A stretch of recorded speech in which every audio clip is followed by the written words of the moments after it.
to my kitchen. My name is Andrea, and today I'm going to show you how to make my coconut cream cake. So this cake was actually inspired from a coconut cream pie made with the meringue topping. So I have already made my cakes. I just made a white cake.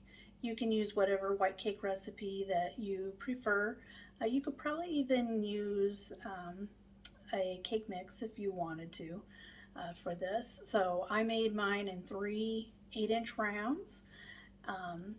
And I've already had baked them off a couple days ago. I put them in the freezer and froze them so that they're nice and firm as they thaw out. So I've also made the custard. So you'll see that film here in just a minute. All right, here we go. All right, so we're going to make the cream filling for our coconut cream cake. You can use either a pastry cream or a custard. I'm going to use the custard recipe because that's just what I like using. So in our saucepan, we are going to add 2 tablespoons of cornstarch,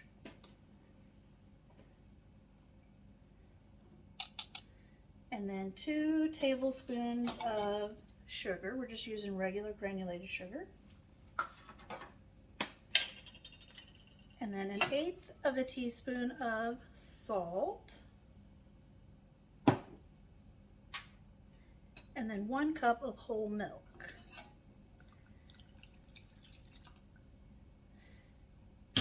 And we're just going to stir this first before we even turn the heat on.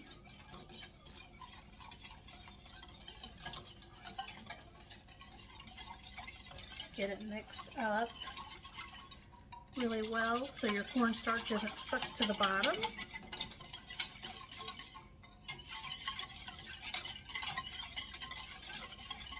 All right, then we're going to turn the heat on.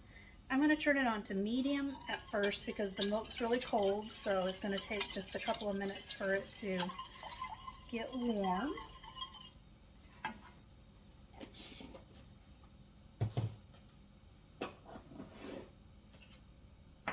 And then while that's getting up to temp, I'm going to go ahead and crack a whole egg.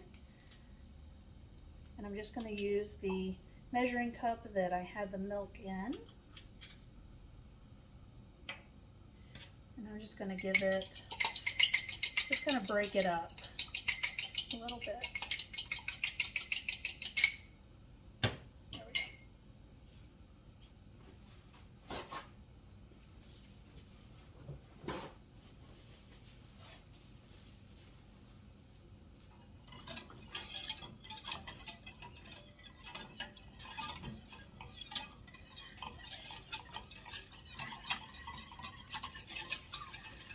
Now you could use a spoon, but I highly recommend using a whisk. And this whisk is actually a kind of a French pastry whisk. So I can't really quite tell what it looks like, but it's a little bit more oblong and then has the wire that sticks up a little bit higher so I can get right into the corners of the pan. So the last thing you want is to scorch this, because if it scorches, then it's completely ruined. You will not get that flavor out of there. So you're not really looking to just whisk this up. You just want to keep it moving so that it's not sticking. And what we're waiting for it to do is to come to a boil.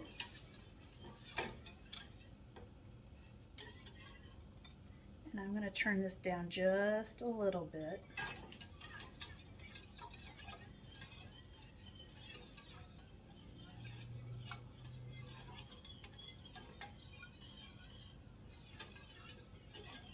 It's just going to take it a couple of minutes to get warm enough to boil.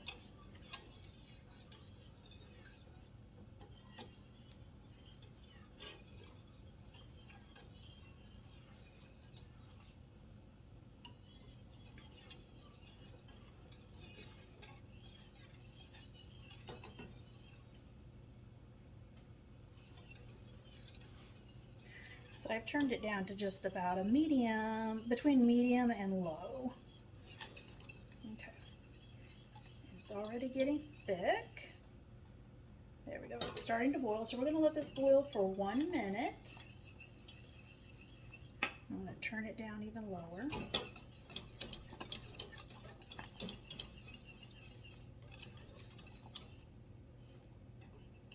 You can see it's boiling. You don't want a rolling boil, you just really want a gentle boil, so just those bubbles.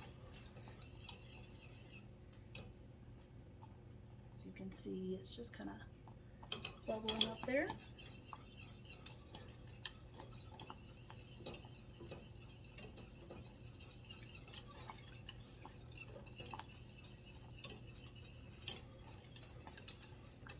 And it's already nice and thick.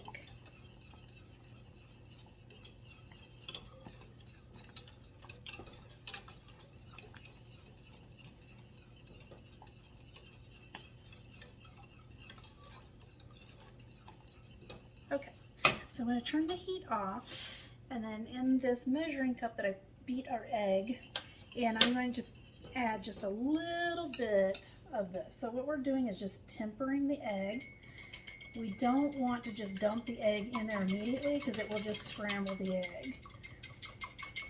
So we're just going to temper it, basically warming the egg up.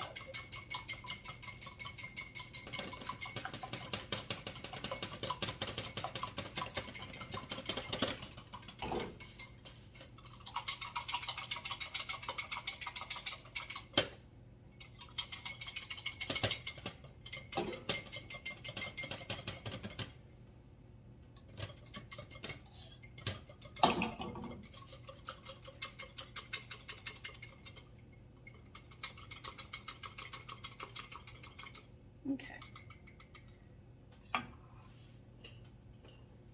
Now we're just going to dump that back in there.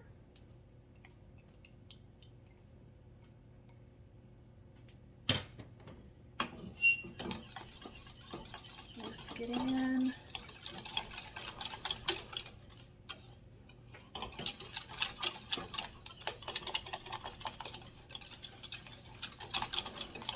Now I'm going to turn the heat back on. We're going to go back to that kind of between medium and low. And we're going to bring this back to a boil, and we're going to boil it an additional minute.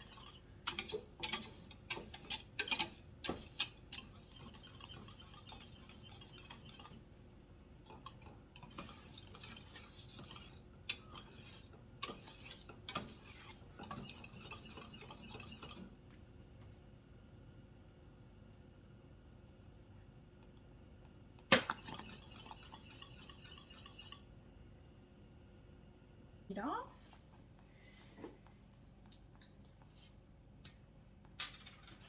So here we're going to add 1 teaspoon of vanilla. And I'm also going to add some coconut extract, so about 1 teaspoon of coconut.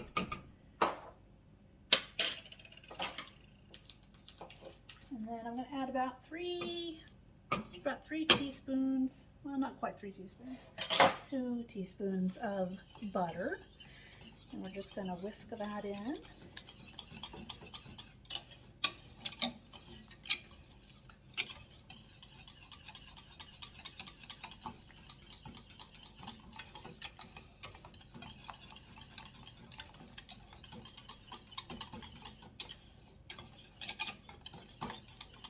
And now I'm going to add 1/4 cup of sweetened coconut flakes. So just add that in. They're untoasted.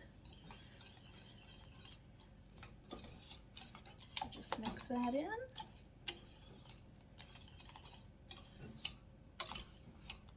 All right. And that is done.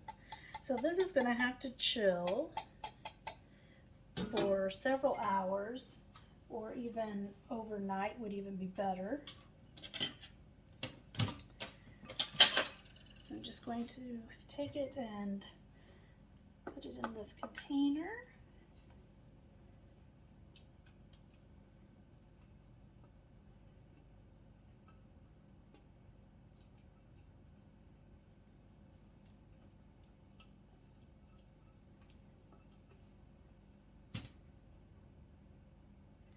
and nothing scorched. That is great. All right, so I'm just going to kind of smooth this out. Whoops, flip it around. There we go.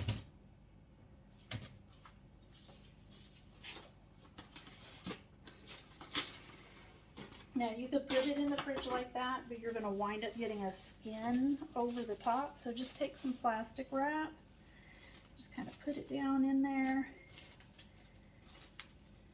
so it touches the top. Just kind of work it in so there's no air bubbles. There you go. Just on top like that.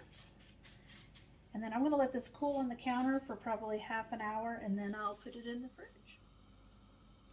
All right, so we're going to make the Swiss meringue buttercream frosting for our coconut cream cake.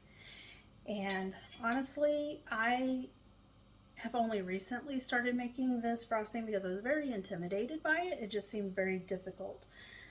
But actually, it's pretty easy. So what you're going to want is a saucepan. I have a 1.5 quart saucepan here.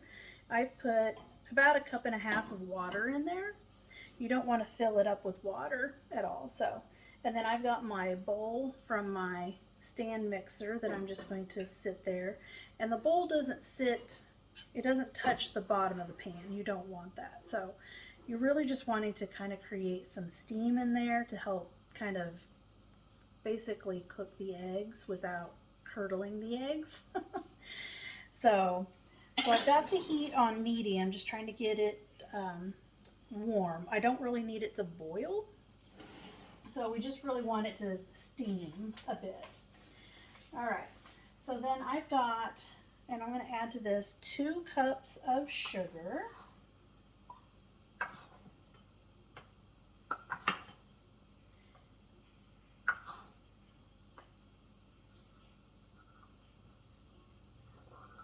And then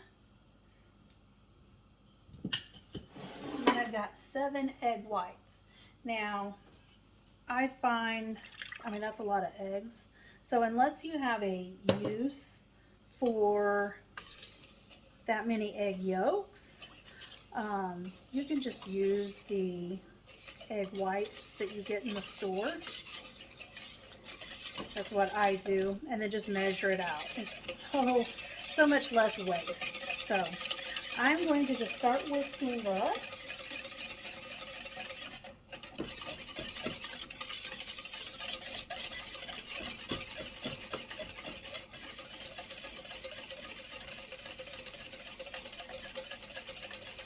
And we're going to bring this to a temp of 160 degrees. So you can use a candy thermometer if you have one. I just have my Biotherm thermometer that I use for everything. You just, with a candy thermometer, you have a clip that it can just kind of clip onto the side of your bowl. This one you just have to hold on to. So, but I know it's going to take a few minutes, so I'm just going to keep whisking this, just keep it moving.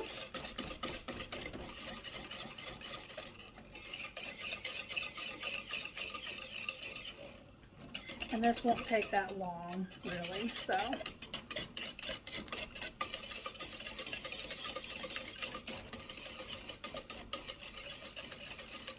So we're just going to kind of test this to kind of know where we're at.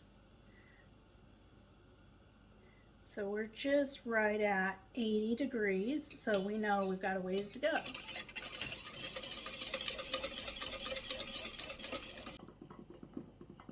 There we go. Now we're at 160, so I'm going to shut the heat off. Let me get a paper towel, because this is going to be hot. Okay. And then I'm just going to take this and put it onto my stand mixer and then just start whisking it. So we're going to whisk that for about 15 to 20 minutes. So let me get this going.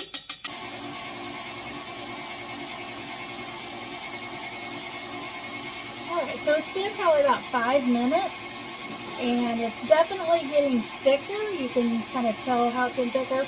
The bowl is still really, really warm, almost too warm to hold your hands on for too long. So we really need to get that cooled down, but we're going to let it go for another 10 minutes, and if this hasn't cooled down, then I'm going to take some frozen vegetables out of the freezer and just kind of put along here, and that will kind of help to bring that temp down faster. So we're going to go another 10 minutes. That will give us a total of 15, see where we're at, and then go from there. Alright, so we're right about the 15-minute mark, and it's still warm. It's not hot. So it's getting glossy, and it's got some fairly soft peaks, but I still want it to cool down a bit more. Because when we go to add that butter, if it's too warm, it's just going to melt the butter. So I just got a bag of frozen broccoli here. You could also just take a Ziploc bag and throw some ice into it. That would be perfectly fine as well. So we're going to check this. You can see how nice and glossy it is. And it's definitely got some nice soft peaks. So just like that. So we're going to call it, let's see, just, yeah, that is just barely warm. So we're going to swap this for the paddle attachment. Get as much of that off of there as we can.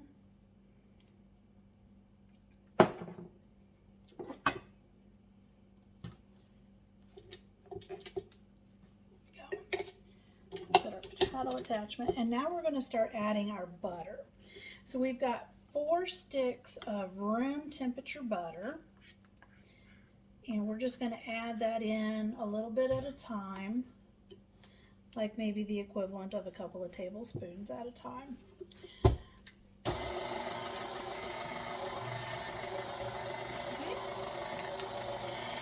And as you add them, you want this to mix all the way before you add more. So it takes a little bit of time.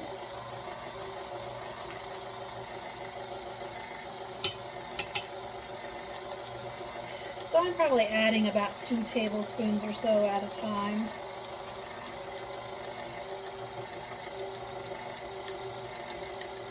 And then once it's mixed and you don't see it, just add another.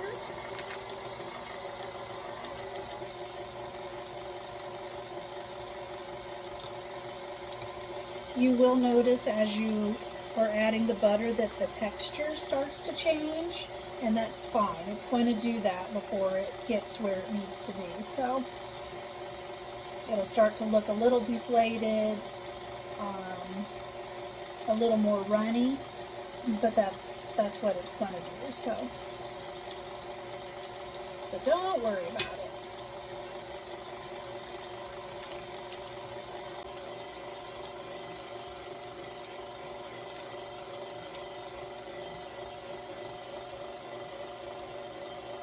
Alright, we're down to our last stick of butter. There is 4 sticks of butter, or 2 cups, however you want to measure it out for this recipe.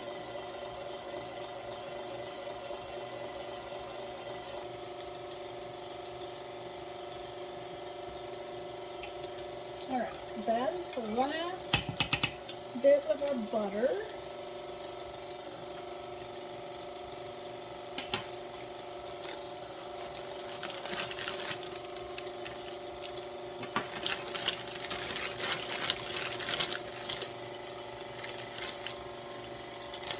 And now we're going to go ahead and add our flavoring.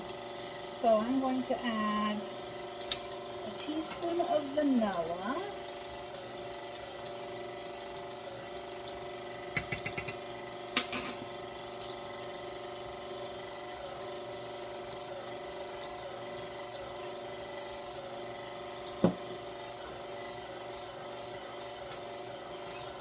And then about a quarter of a teaspoon should be a half of coconut.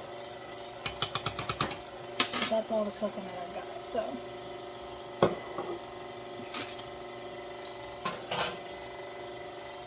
all right, well, let's go ahead and pop this up a little bit.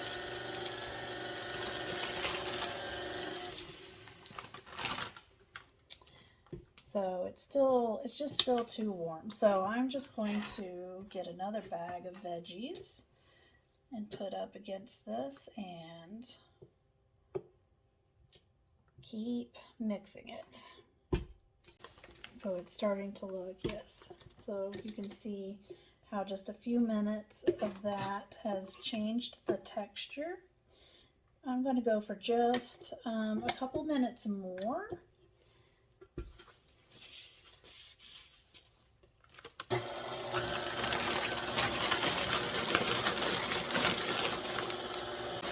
Alright, so you can see how it actually looks a little more kind of curdled, and that's really what you're looking for. So it's definitely, yes, you can see how much better that is. Now one thing that is not traditional for Swiss meringue, but I want to add about 1/4 of a cup of powdered sugar. Swiss meringue does not traditionally have powdered sugar in it, but I found that just adding about 1/4 of a cup or so will give me a bit more structure for my cakes, especially if I've got several layers. I don't want it collapsing on me, so I just add a little bit.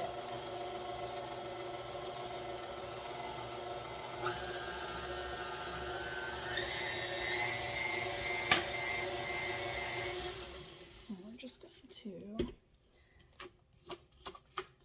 scrape that down.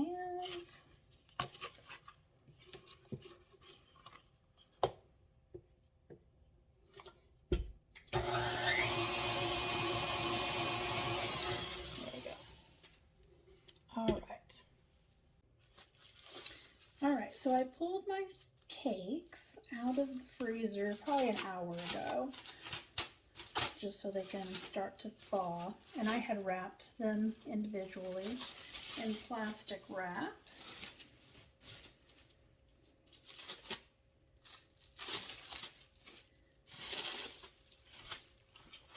And I'm going to look for the best looking one as far as being flat, and that's the one I'll use for the top.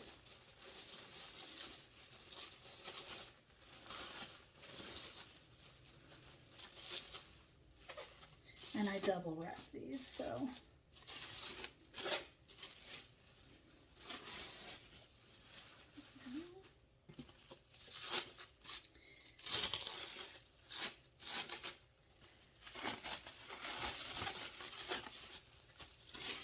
if you were going to make this sooner, you could always just throw your cakes in the refrigerator overnight.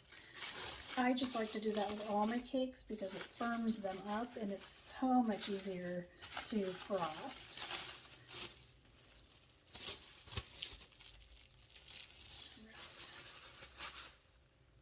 Alright, this one's a little lopsided, so we're going to put this one as the base. So I'm just going to take just a dollop. I've got my cake board, which is an 8-inch, and that's what my cakes are. So there'll be just a tiny bit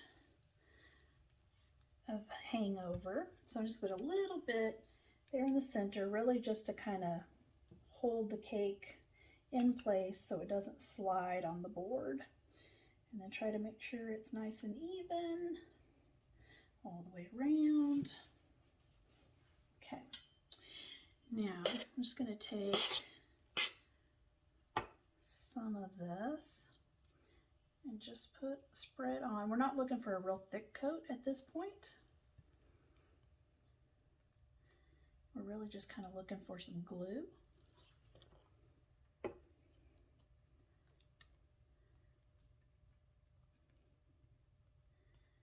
And I'm just going to kind of build a dam.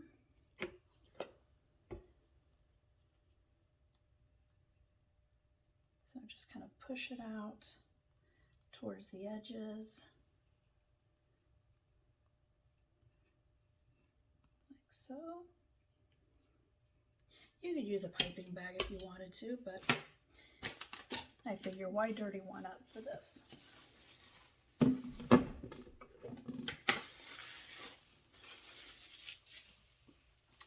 And then we've got our custard that we made. I need a stiffer. Here we go. The custard that we made for our filling, and it's been in the fridge. So we're just going to take half of this mixture and just put it right here in the center.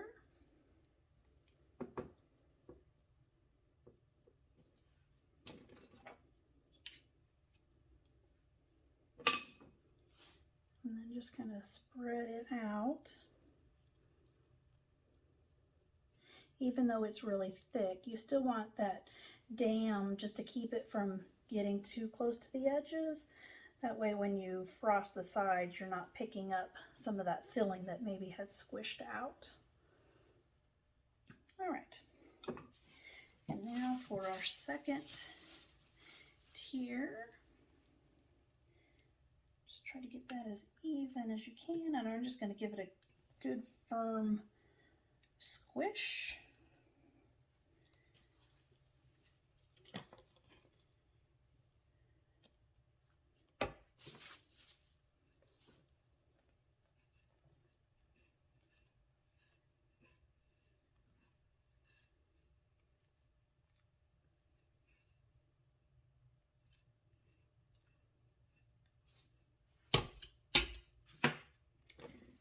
And then the other half of our coconut custard.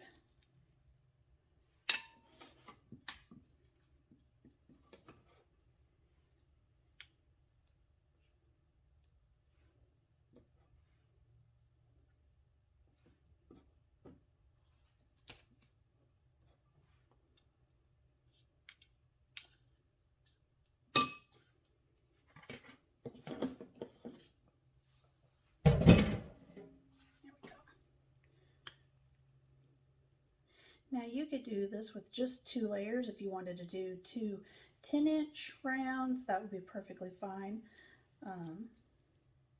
You would probably you probably wouldn't need quite as much of the filling.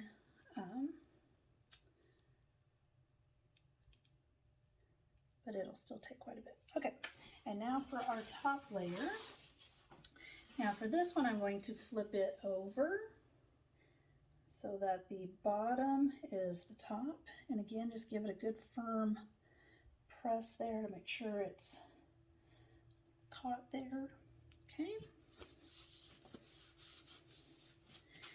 And before I put any on, I'm going to take my spatula and I'm just going to kind of run it there to kind of help fill in any gaps that you've got. That will make it a little easier. Oops. There we go.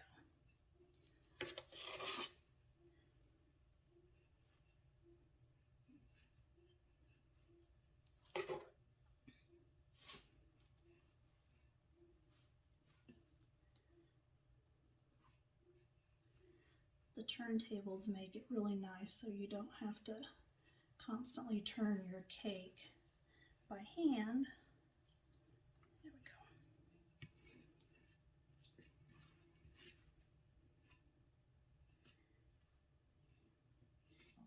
There we are. Okay. So then I'm just going to put a lot on here. I know it probably looks like way too much, but it's okay. All right. So we're just going to kind of work our knife here. Just kind of work it and then just kind of let it fall on the sides.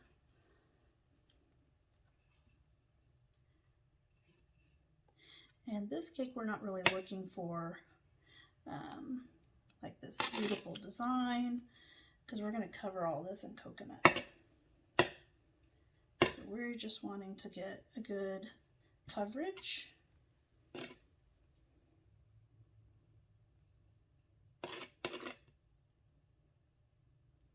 Try not to get crumbs. There we go.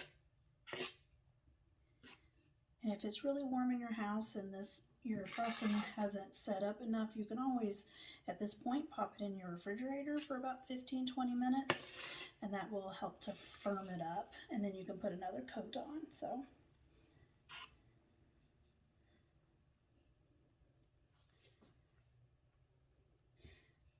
this cake could be really pretty for Christmas, for Easter,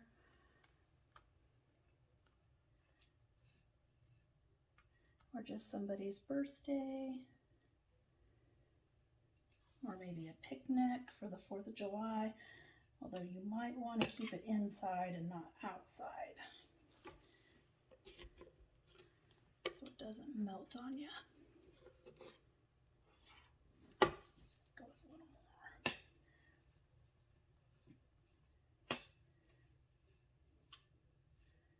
All right. So I'm not concerned with the sides, but I've got a good coating, and we've used most of the frosting.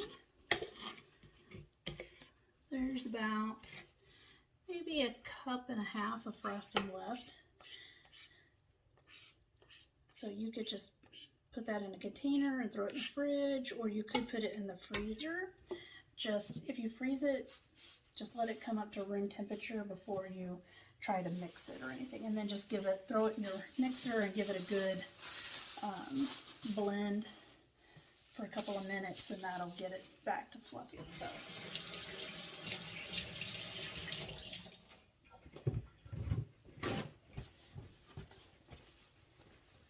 all right, so for this we're just going to kind of clean our sides here a little bit.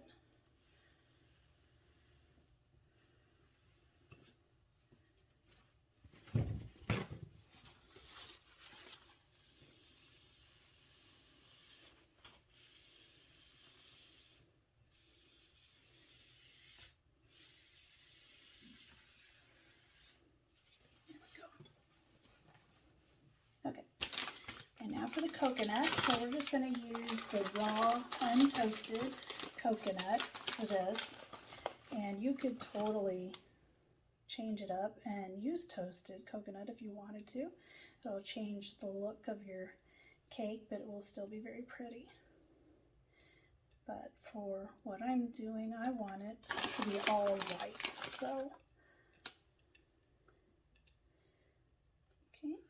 And now we're just going to try and put some on the sides. So I'm just going to kind of gently, it's very messy, so just kind of pat it on. So just put some, about a handful, maybe not even quite a handful, in your hand, and then just kind of gently, just kind of like so. And then we'll clean up this extra and just put it back onto the cake.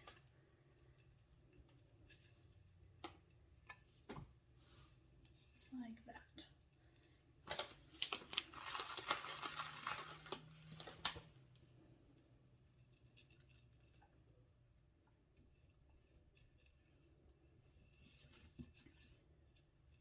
So if you have guests that do not like coconut, this is probably not the cake for them.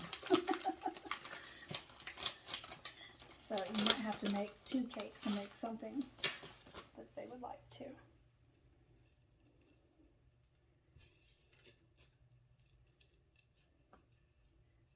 All right, we're getting there.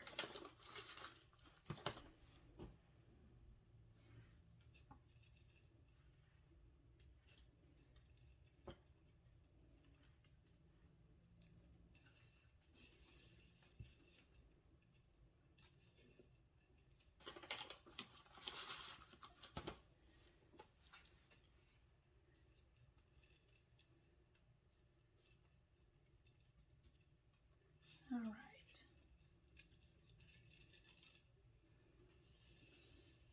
So now I'm just going to check it to make sure I've got coconut over the entire cake. And see where I need to fill in.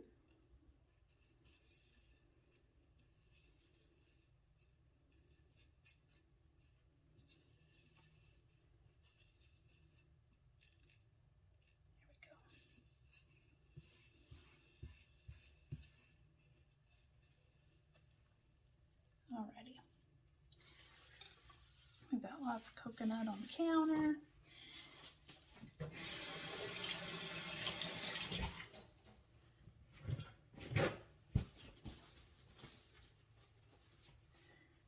And then one last thing, not that we need it, but we're gonna add a little bit of bling. So I've got these little sprinkles that have just a touch of color in them. So we're just going to sprinkle some on the top.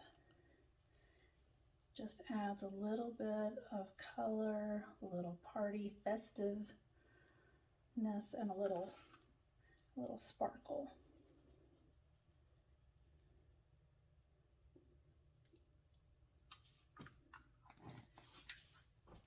And that's it. That there is my coconut cream cake. I hope you enjoy this video. If you like it, go ahead and hit the like button, subscribe, and share it with your friends. Thanks. We'll see you next time.